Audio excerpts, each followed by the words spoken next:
Bonsoir et très heureuse de vous retrouver, mesdames et messieurs, dans le cadre de cette édition sur les antennes de Numérica Télévision. Bienvenue à tous. Voici d'abord les principaux titres, sauf changement de dernière minute. C'est demain que démarrent les travaux des discussions directes entre la majorité et l'opposition. Information livrée par une source proche de la conférence épiscopale nationale du Congo, la CENCO, qui s'était entretenue hier, mardi, avec les délégués des composantes. Étienne Tshisekedi, président du comité des sages du rassemblement, a fait personnellement le déplacement du centre interdiocésain pour répondre à l'invitation des prélats catholiques. Politique encore, dans ce journal, les images de la synergie des jeunes des partis de la majorité présidentielle qui veulent unir les efforts en vue de barrer la route à toute forme de violences à venir dans le pays. Vous avez dit contradiction entre Joseph Kabila et sa majorité présidentielle. Pour Thierry Monsenepo, vous avez tort. Il explique dans cette édition le pourquoi des félicitations et le pourquoi de l'échec de la majorité présidentielle quant au travail de la CENCO. Mesdames et messieurs, l'actualité, c'est aussi ces chiffres: 46 morts, 42 blessés, 214 cas d'arrestation et des dégâts matériels importants. C'est le bilan du rapport de la Commission nationale des droits de l'homme publié ce mercredi à Kinshasa. Merci de nous rejoindre sur les antennes de Numérica Télévision et vous avez raison. Invité du journal, André Alain Atundo. Il a été enregistré peu avant cette édition. Vous le suivrez à la fin de ce journal. Le développement à présent, mais tout d'abord cette nouvelle. Le secrétaire général de l'ONU, Ban Ki-moon, se félicite de l'annonce de la poursuite de la médiation menée par la conférence épiscopale nationale du Congo afin de parvenir à un consensus plus inclusif sur la tenue des élections en République démocratique du Congo. Et dans une déclaration faite hier à New York, le porte-parole du secrétaire général de l'ONU affirme que Ban Ki-moon a pris note du soutien et des encouragements exprimés par le président Kabila à l'égard de la médiation de la CENCO et de la disponibilité déclarée du rassemblement de l'opposition à rester engagé dans le dialogue. Ban Ki-moon appelle tous les acteurs politiques en RDC à s'engager dans cette médiation. La situation politique en République démocratique du Congo s'est invitée naturellement au point de presse de la mission des Nations Unies pour la stabilisation de la RDC. La MONUSCO dit soutenir la médiation de la CENCO afin d'aboutir à un large consensus pour éviter une crise après le 19 décembre. Les récents événements de Tshikapa ont été également abordés au cours de ce rendez-vous hebdomadaire avec la presse. Le compte-rendu dans ce reportage de Yannick Mouyamba.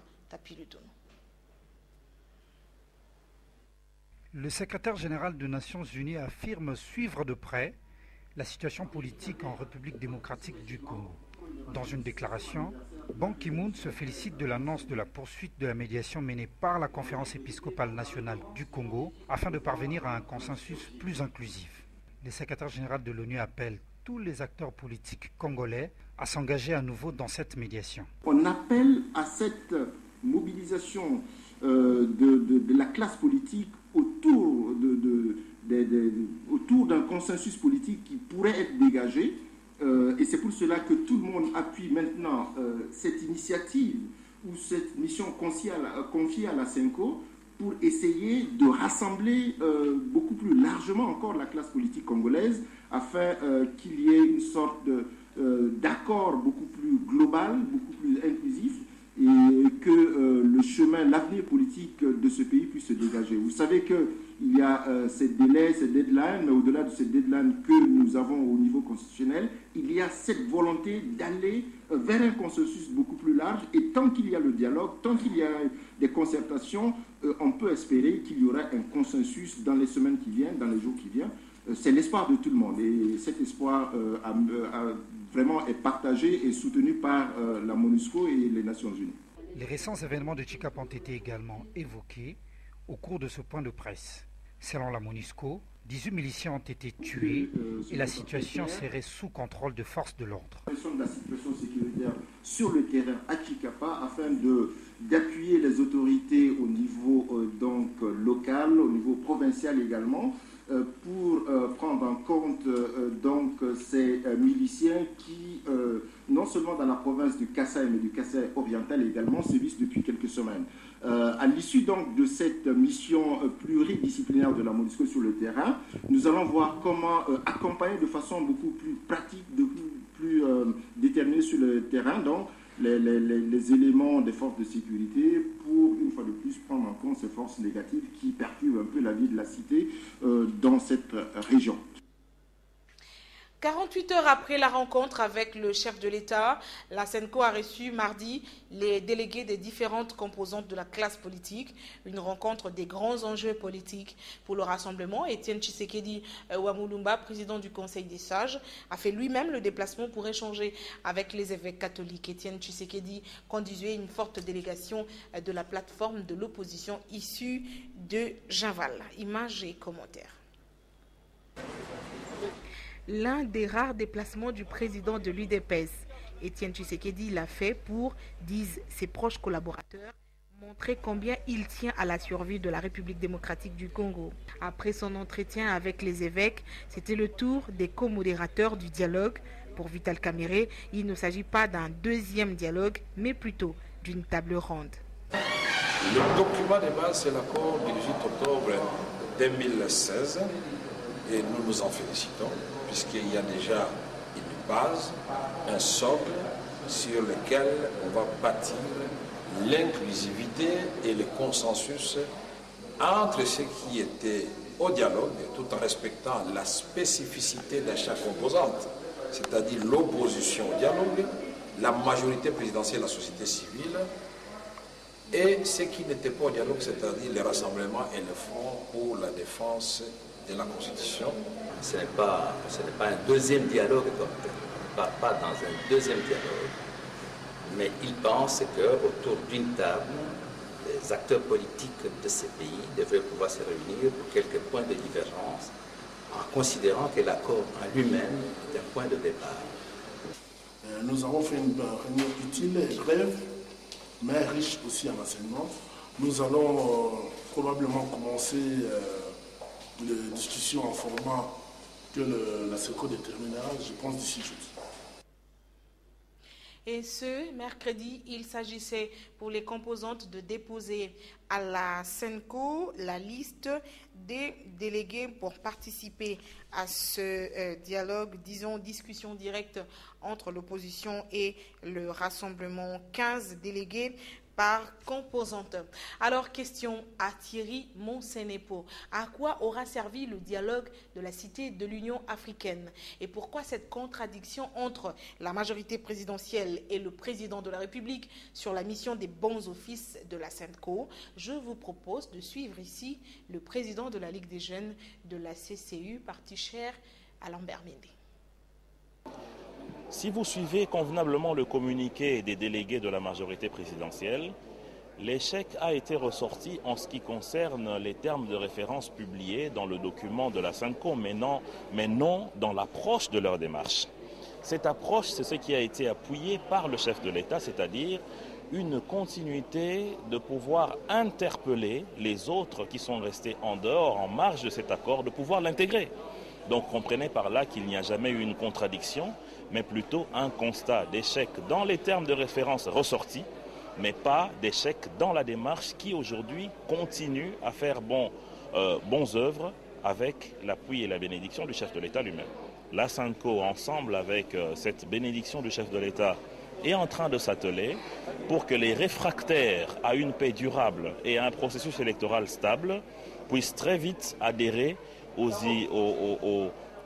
terme de référence de l'accord qui a été signé le 18 octobre à la Cité de l'Union africaine. Dans le même registre, Corneille Mulumba fait partie de ceux qui ont participé au dialogue de la Cité de l'Union africaine. L'idée d'une nouvelle rencontre avec le rassemblement en moins de 2 mois n'est pas un avancement à la situation actuelle qui présage bien plus pour la République que les intérêts des individus. Il l'a dit à Amen Dimwani, Eric Kalambay. Moi, j'espère que nous ne sommes pas maudits. Parce qu'il y a des choses qui, logiquement, ne devraient pas se produire. Sami Badibanga et le président du groupe parlementaire UDPS et alliés. Le rassemblement est composé de deux principales forces, l'UDPS et le G7. Le G7 n'a pas d'assise dans l'opinion de la population. C'est pour ça que le G7 se couvre avec l'UDPS et son président. Et nous sommes là en train de refaire les mêmes bêtises. Nous sommes là en train d'attendre les injonctions de Periello, ou je ne sais pas de qui d'autre, pour décider de notre vie, de notre avenir, l'avenir de notre pays. Ce n'est pas moi qui ai nommé Sami Badibanga. Donc, oui, celui qui l'a nommé peut le dégommer aussi, c'est possible. Mais je m'interroge. C'est possible. Je m'interroge dans la mesure où on n'a pas encore prêté serment, je m'interroge au bénéfice de qui? Certainement pas au bénéfice du peuple congolais. Nouveau dialogue en vue, que devient l'ancien dialogue? Tout serait-il à refaire? À quel niveau le processus de formation du gouvernement serait-il bloqué ou se poursuit-il? Autant de questions qui motivent cette réflexion de la rédaction de Numérica Télévision. Réflexion signée Amen Dimwani Akouda. Je lance donc une invitation solennelle. Tout d'abord, le chef de l'État convoque le dialogue qui est tenu à la Cité de l'Union africaine au Konchachi. Bémol, l'opposition représentée ne fait pas unanimité. En dépit de l'absence du rassemblement et des autres, rien à faire. Le train a continué son bonhomme du chemin. Dialogue fini, chose promise, chose due, conformément aux recommandations des assises, un premier ministre issu de l'opposition qui a participé à cette rencontre est nommé. Lui, c'est Sami Badibanga, député élu UDPS, mais déchu de son parti depuis. Ce dernier est chargé de former le gouvernement, tâche à laquelle il faut croire qu'il s'attelle jusqu'à ces jours. Mais seulement, voilà que ces dernières heures, riches en rebondissements, commencent à soulever bien des questions. Ne va-t-on pas vers un nouveau dialogue ou autre concept du genre? Que dire des recommandations de la rencontre de la Cité de l'Union africaine, statu quo ou tabula rasa? Que dire du Premier ministre nommé? Va-t-il rester ou risque-t-il de ne pas exercer? Faudra-t-il changer de format? Autant de questions auxquelles les prochaines heures devront apporter bien de réponses. Les anciens coordonnateurs et présidents des étudiants poursuivent leur démarche après la rencontre avec la SENCO le jeudi dernier. La délégation a fait une déclaration aujourd'hui dans la commune de Kalamou. Ces jeunes ont réitéré le vœu de voir le président de la République, Joseph Kabila, et l'opposant Étienne Tshisekedi autour d'une table pour désamorcer la crise dans le pays. Anita Kangoudia, Serge Mitelesi, reportage. À quelques jours de la fin du deuxième et dernier mandat constitutionnel du président de la République, la peur du pire hante les esprits. L'espoir d'une sortie pacifique se constate. Cependant, une lueur d'espoir pointe à l'horizon avec la tentative du rapprochement entre les rassemblements et les camps du dialogue. Dans une déclaration, la délégation soutient que Joseph Kabila et Étienne Tshisekedi se mettent autour d'une table pour une sortie pacifique de la crise. Nous, anciens coordonnateurs et présidents des étudiants et forces vives, restons déterminés à poursuivre notre démarche définie dans notre lettre ouverte adressée à la SENCO, dans laquelle nous avons exigé de voir autour d'une même table le président Joseph Kabila et le patriarche Étienne Tshisekedi, afin de trouver un bon compromis avant le 19 décembre de l'année en cours. De même, nous réitérons notre vœu de rencontrer ces deux personnalités et grands leaders pour leur exprimer librement ce qu'attend la jeunesse sur l'avenir de ce pays. Les délégués des étudiants appellent en outre tous les jeunes de la RDC à la culture de la paix. Ils projettent un sit-in vendredi prochain pour obtenir gain de cause dans leur démarche. Jeunesse encore, le coordonnateur des jeunes de la majorité présidentielle a réuni ce mercredi les responsables des ligues de jeunes des partis membres de la MP. Objectif, partager les expériences sur le fonctionnement de leur structure et envisager comment redynamiser l'engagement de jeunes de la plateforme présidentielle. Les détails dans ce reportage. Nommé coordonnateur chargé du suivi des questions de la jeunesse à la majorité présidentielle le 3 novembre dernier, Adam Chaloué Moukoutou signe sa première activité. Il a réuni les présidents des ligues des jeunes des partis membres de la majorité présidentielle. Objectif, échanger les expériences de fonctionnement de leurs partis politiques respectifs. À l'issue de leur rencontre, une déclaration a été faite par les jeunes de la majorité présidentielle. Soutenir les institutions de la République, conformément aux prescrits de la Constitution, ainsi que l'accord politique du 18 octobre 2016 pour l'organisation des élections apaisées, crédibles et transparentes. Secondo, s'engage à préserver la souveraineté nationale qui appartient au peuple, conformément à l'article 5 de notre Constitution, en se mobilisant pour les élections en vue de garantir les renouvellements des animateurs institutionnels et rejeter toute autre forme non démocratique d'accession au pouvoir.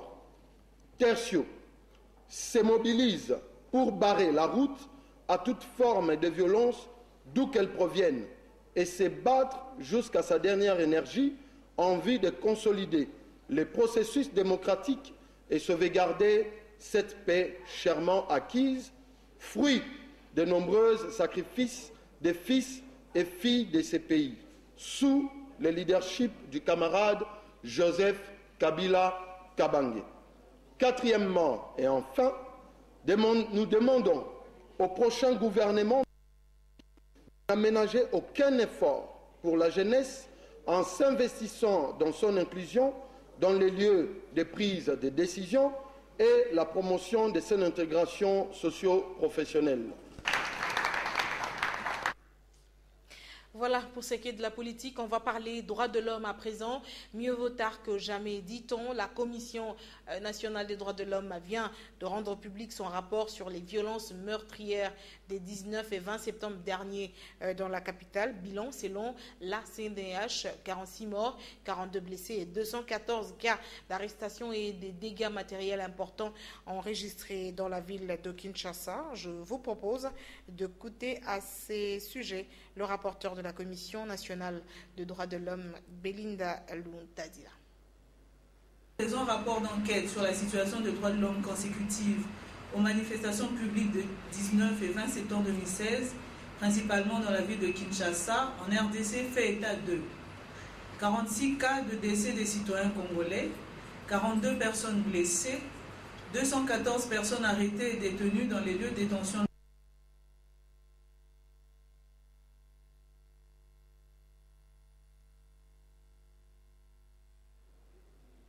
Toutes nos excuses pour la qualité de ce son. Dans un autre chapitre, le Royaume de Suède a commémoré hier la 250e année de l'adoption des textes sur la liberté de la presse. L'Organisation des Nations Unies pour la science, la culture et l'éducation a pour l'occasion réuni les médias et différents acteurs du secteur dans le cadre d'un forum. Enjeu, partager les expériences en vue d'œuvrer pour l'adoption d'une loi sur l'accès à l'information en République démocratique du Congo. C'était au cercle Le Gourmand dans la commune de La Gombe. Michel Kérékéré, Serge Mitélési. En période électorale, les journalistes sont souvent soumis à des pressions. La Suède est le premier pays au monde à adopter la loi sur la liberté de la presse. L'UNESCO, qui a associé professionnels, régulateurs et défenseurs des médias au forum, souhaite voir le Congo démocratique adopter sa loi garantissant l'accès à l'information. Féliciter l'engagement de la République démocratique du Congo, porté notamment par les organisations de la société civile, dont le collectif 24, que mon collègue a évoqué tantôt. Le collectif 24 et un ensemble de parlementaires et sénateurs qui ont donc accompagné cet engagement du pays pour se doter d'une loi sur l'accès à l'information. Cette loi, le président de l'UNPC nous en parlera tout à l'heure, cette loi qui a déjà été adoptée par le Sénat le sera, nous l'espérons, et nous en faisons le plaidoyer au niveau de l'Assemblée nationale. En 250 ans, la Suède est l'un des bels exemples au monde en matière de la liberté de la presse. Ce 250e anniversaire de la loi constitutionnelle sur la liberté de la presse en Suède nous rappelle le long chemin que nous avons entrepris afin de promouvoir la liberté d'expression. La liberté de la parole ne doit jamais être prise pour acquis. Elle doit toujours être défendue. Et notre espoir, c'est que ce 2 décembre sera le signal de départ pour un engagement renouvelé dans ce sens. Le parcours ou le chemin de la démocratisation au Royaume des Suèdes a été long. Les temps forts de toute la lutte pour un accès total aux différentes informations en Suède ont été retracés dans une exposition. L'histoire épique d'un royaume qui a réussi à asseoir le 4e pouvoir est détaillée sur ces pages imprimées. La ville de Kikwit a un nouvel évêque. Il s'agit de Monseigneur Timothée Bodica. C'est le dimanche 4 décembre dernier qu'il a pris possession de son diocèse au cours d'une grande cérémonie eucharistique célébrée par le cardinal Laurent Monsengo à la cathédrale Saint-François Xavier, en présence du nonce apostolique à Kinshasa, des membres du gouvernement central et provincial, mais également députés nationaux et provinciaux. Les détails dans ce commentaire. La cérémonie s'est déroulée en présence du nonce apostolique en poste à Kinshasa, des évêques des autres diocèses de l'ex-province du Bandundu, des députés nationaux et sénateurs, des ambassadeurs et chefs des missions diplomatiques, ainsi que des membres du gouvernement, des chrétiens venus de tous les coins du diocèse de Kikwit. Le nouvel évêque du diocèse, Monseigneur Timothée Bodica, a pris possession de son diocèse le dimanche 4 décembre 2016. Dans son message, le nouvel évêque de Kikwit a fait savoir qu'il place son ministère sous le signe de l'unité, de la dignité et de l'espérance en vue de rassembler tous les chrétiens de son diocèse. Ainsi, Timothée Bodica invite chaque chrétien à jouer son rôle avec responsabilité et à travailler pour la construction de Kikwit. Un message salué par tous les fils et filles de Kikwit. En guise de reconnaissance et d'encouragement, le nouvel évêque de Kikwit a reçu le cadeau d'une Jeep Land Cruiser et une enveloppe lui envoyée par le président de la République, Joseph Kabila. La Jeep a été remise par le député national Guy Mikulu, dépêché par le président de l'Assemblée nationale. L'enveloppe du président de la République a été remise par le gouverneur de province. À leur tour, les députés nationaux originaires de la province de Kwilu ont offert 4 motos à l'évêque Timothée Bodica.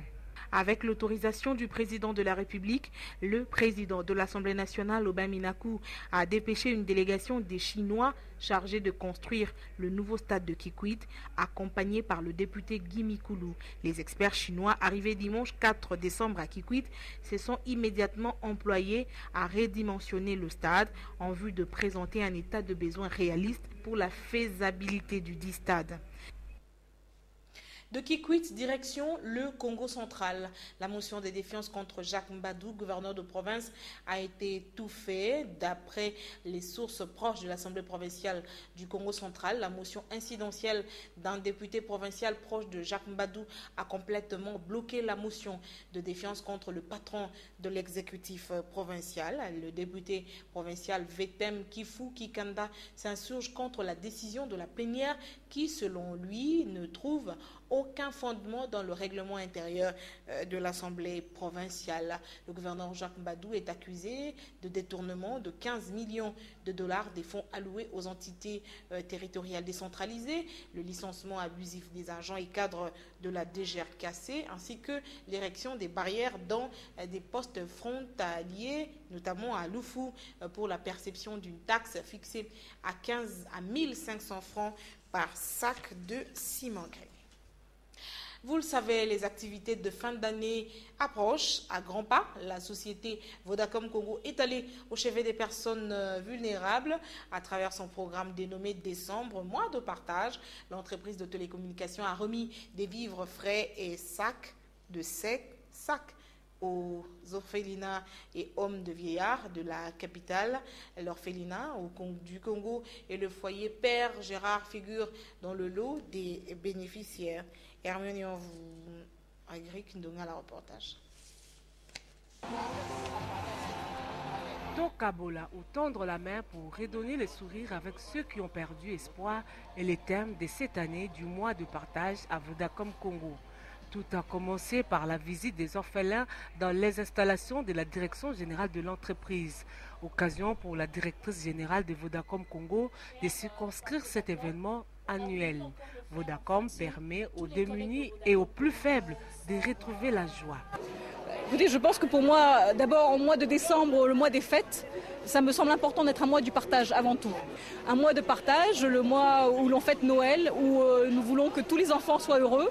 Et nous avons pensé bien évidemment aux démunis, aux enfants, comme d'ailleurs aux hommes de vieillards, pour faire en sorte qu'on ne les oublie pas et que même si c'est avec une modeste contribution, Vodacom, dans sa responsabilité sociale, puisse les aider à partager, puisse les aider à célébrer quand même ce mois. La fondation Vodacom, qui fait du social son cheval de bataille, tourne vers la nécessité chaque mois de décembre en vue de leur permettre de célébrer avec faste le fête de fin d'année. C'est pour Vodacom Congo une vraie joie de pouvoir partager, se retourner vers sa communauté au mois de décembre. Pour nous, nous le faisons toute l'année, mais le mois de décembre, c'est tous les employés de Vodacom Congo qui se trouvent à Kinshasa et dans toutes les provinces qui se mettent ensemble comme une famille autour d'une cause qui est de pouvoir partager. Au centre aide à l'enfance défavorisée de Kintambo, les orphelins ont bénéficié de vivres frais et secs. Les responsables de ces centres qui hébergent une trentaine des orphelins et enfants en rupture familiale se disent comblés. Visiblement fatigués, les personnes de troisième âge des hospices de Kintambo se sont senties comblées. Après, les cortèges s'est rendu au centre cri de l'orphelin du Congo à Bandalungwa. Merci est le seul mot.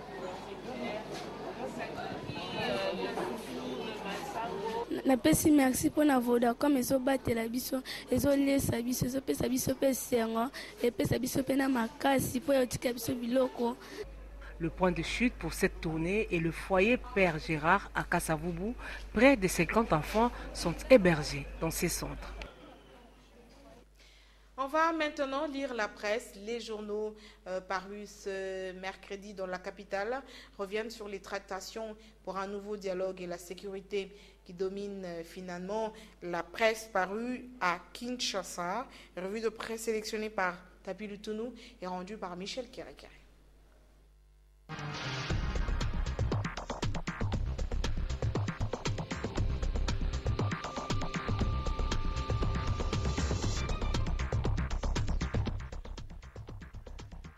Réactivé par Joseph Kabila, le dialogue bis de la Senko avec Etienne Tshisekedi s'annonce serré.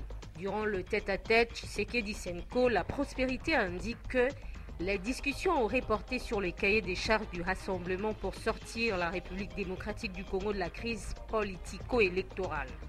Le fait que le président du comité des sages du rassemblement, Renchéri Le Phare, ait accepté de quitter sa résidence délimitée donne à penser que la course contre la montre est sérieusement engagée contre l'échéance du 19 décembre 2016. Justement, à propos de la date du 19 décembre, la MONUSCO actualise son plan d'urgence dans la capitale. D'après Maman Sidikou, cité par le Dépêche des Brazzaville, la mission de l'ONU pour la stabilisation de la République démocratique du Congo s'attellera à renforcer sa présence à Kinshasa pour mettre en œuvre son mandat de protection des civils et placera des équipes mobiles dans les grandes villes du pays pour signaler la restriction et surtout les violations des droits de l'homme. Pas de panique, le commissaire provincial de la police rassure les Kinois. Pour lui, le 19 décembre sera une journée ordinaire. Au cours d'une parade, Forum des As signale que Kanyama a appelé les éléments de la police nationale congolaise à la discipline et au respect des consignes avant et après les opérations de maintien de l'ordre selon les plans établis par la hiérarchie pour obtenir des bons résultats. La tempête des tropiques s'intéresse au processus électoral. Selon le président de l'organe chargé d'organiser les élections au Congo démocratique, son institution est techniquement prête pour publier le calendrier électoral au regard des repères donnés par l'accord politique issu du dialogue de la Cité de l'Union africaine. Mais bien avant, ajoute l'avenir, la CENI a préféré ouvrir la discussion avec les parties prenantes au processus. En clair, Nanga veut obtenir les garanties de la part des parties prenantes au processus électoral. Et pour réussir une bonne organisation des élections, la CENI a besoin de 1,8 milliard de dollars américains. Cette somme, explique Géopolis Hebdo, va couvrir notamment le déploiement des kits à travers le pays pour la révision du fichier électoral.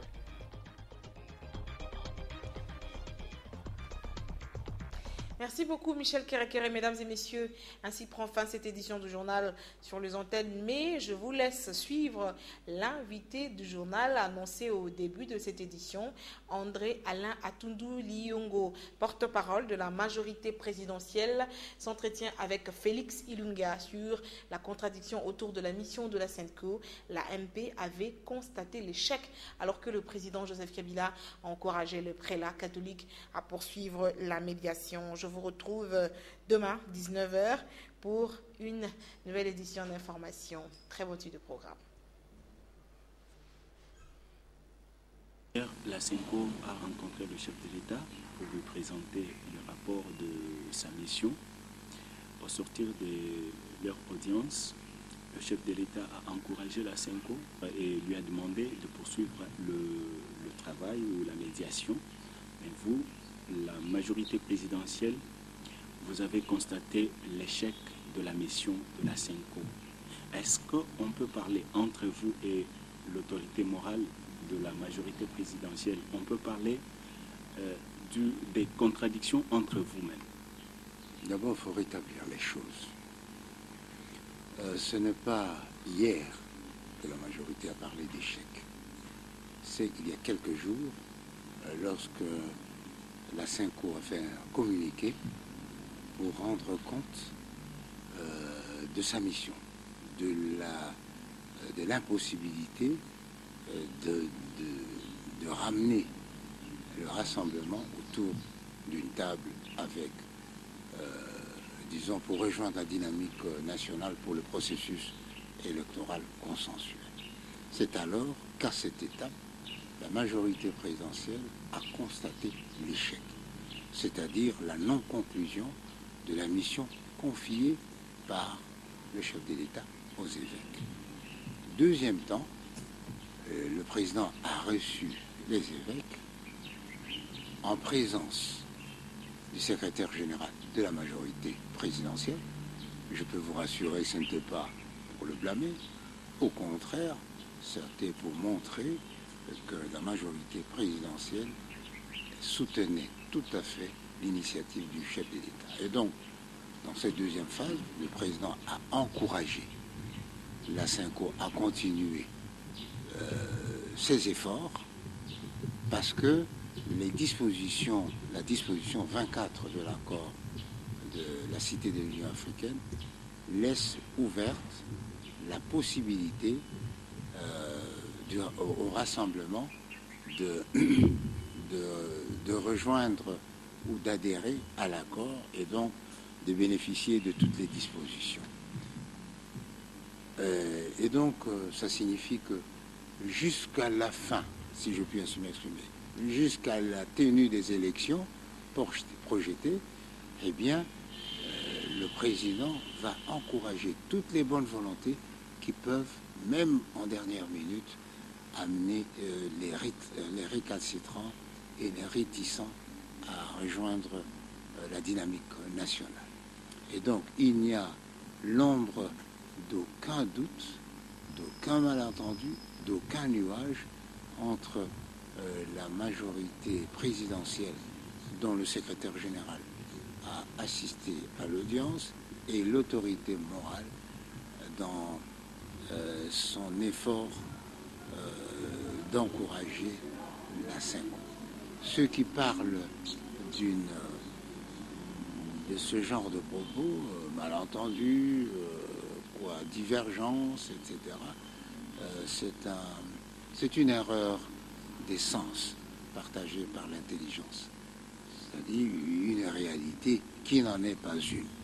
La rencontre entre le rassemblement et le camp du dialogue de la Cité de l'Union africaine est-il possible pour désamorcer la crise? Je ne pense pas que cela pourrait résoudre fondamentalement le problème qui pourrait se poser. Mais je pense, en toute honnêteté et en bonne intelligence, que le vrai problème se trouve au sein de l'opposition, qui n'a pas un leadership unique, incontesté et incontestable. Et donc, pour que nous puissions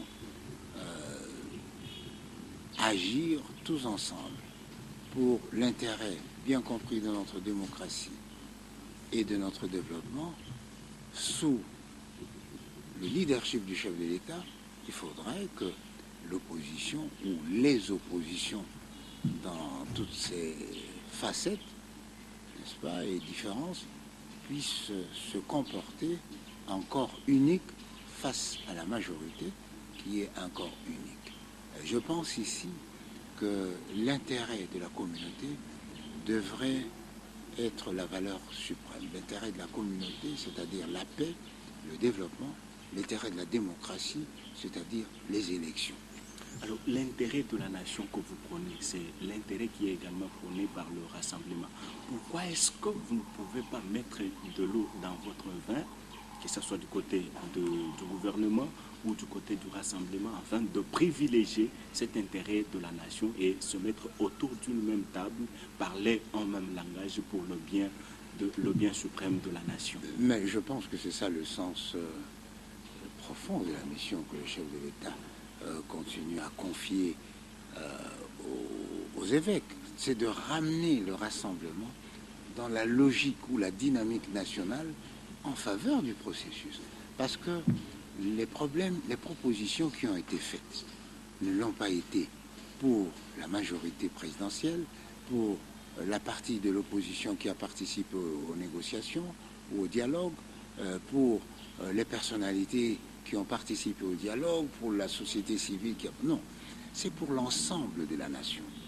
Lorsque l'on parle de l'enrôlement en vue de constituer un corps électoral fiable, crédible, pour des élections incontestables et apaisées, eh bien, c'est une seule solution. Parce que c'est la CENI qui a cette compétence et la CENI travaille avec un groupe impressionnant d'experts internationaux. On parle de 70, qui comprend les experts des Nations Unies, les experts américains, de l'Union africaine, de l'organisation, etc. Donc, ce n'est pas ça le problème. À l'état actuel, le financement. Le financement, le problème, la solution a été trouvée. C'est le gouvernement qui, fort de l'expérience passée, a pris l'engagement de tout faire. Mais nous avons aussi des partenaires. Nous avons un cadre où des partenaires sous, je crois, la houlette de PNUD collectent des moyens pour contribuer à aider le gouvernement de la République à organiser des élections dans des conditions acceptables et voulues. Et donc, le seul problème qui pourrait se poser, à mon sens, c'est un problème de la présence de cette partie de l'opposition au sein du gouvernement. C'est ça le problème. Alors ce problème-là ne peut pas être... Comment capitaliser cette présence, étant donné que la CENCO a relevé des divergences et des points de convergence. Maintenant, il veut que tous les acteurs s'asseyent autour d'une même table pour trouver un compromis politique afin d'éviter le chaos. Le problème ne se pose pas à ce niveau. Rappelez-vous, la majorité présidentielle a commencé à discuter avec l'UDPS. N'est-ce pas?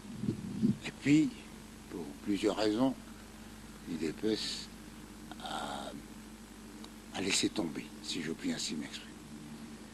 Néanmoins, le président de la République a signé son ordonnance convoquant ce dialogue national inclusif, politique, où chacun devait s'exprimer.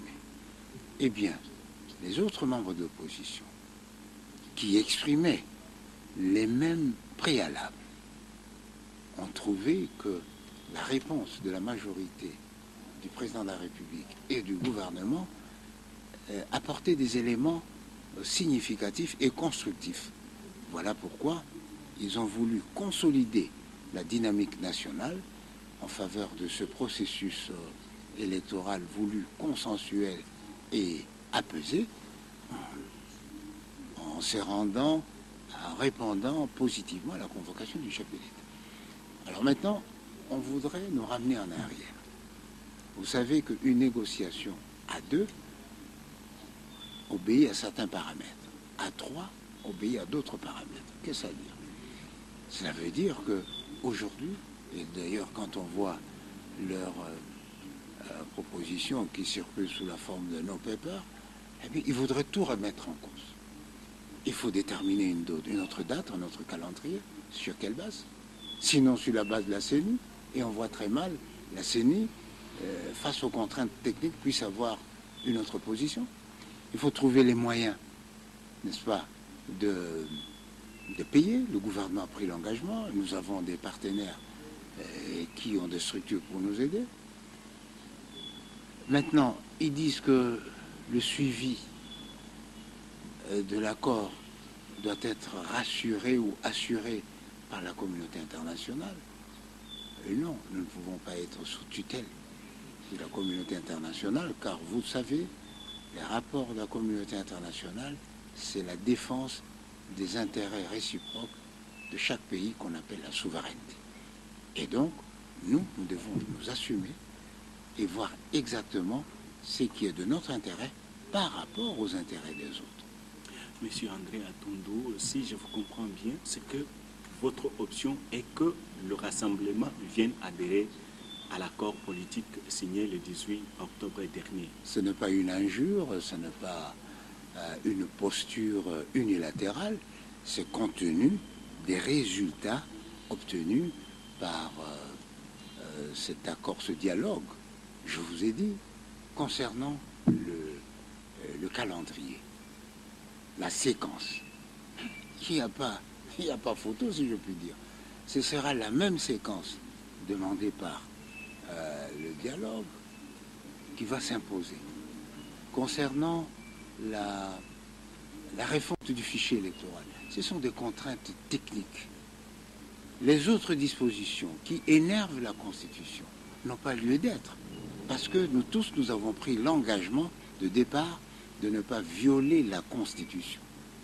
Et donc, pour des intérêts particuliers à un groupe ou à un individu, on ne peut pas violer la Constitution. C'est dommage. Je pense qu'il y a certains acteurs tapis au sein du rassemblement, des acteurs radicalisés, qui vouent des sentiments négatifs, c'est le moins qu'on puisse dire, et agressifs vis-à-vis du chef de l'État. Or ici, il s'agit d'un problème de la République, il ne s'agit pas du sort du président Kabila, comme voudraient le laisser entendre certains. L'élection, le processus électoral ne concerne pas M. Kabila. Le processus électoral concerne le fonctionnement harmonieux de la démocratie en République démocratique du Congo. Alors, le peuple congolais veut savoir, au cas où la République, en tant que garant de la nation, la majorité présidentielle, en tant que soutien inconditionnel au président de la République, eh bien, le président de la République va veiller au bon fonctionnement des institutions en tant que garant de la nation. C'est-à-dire? C'est-à-dire que la Constitution devrait être respectée. Que dit la Constitution? Après le 19, s'il n'y a pas un président élu à qui le président Kabila remettrait le pouvoir, eh bien le président Kabila doit continuer jusqu'à ce que ce président soit élu.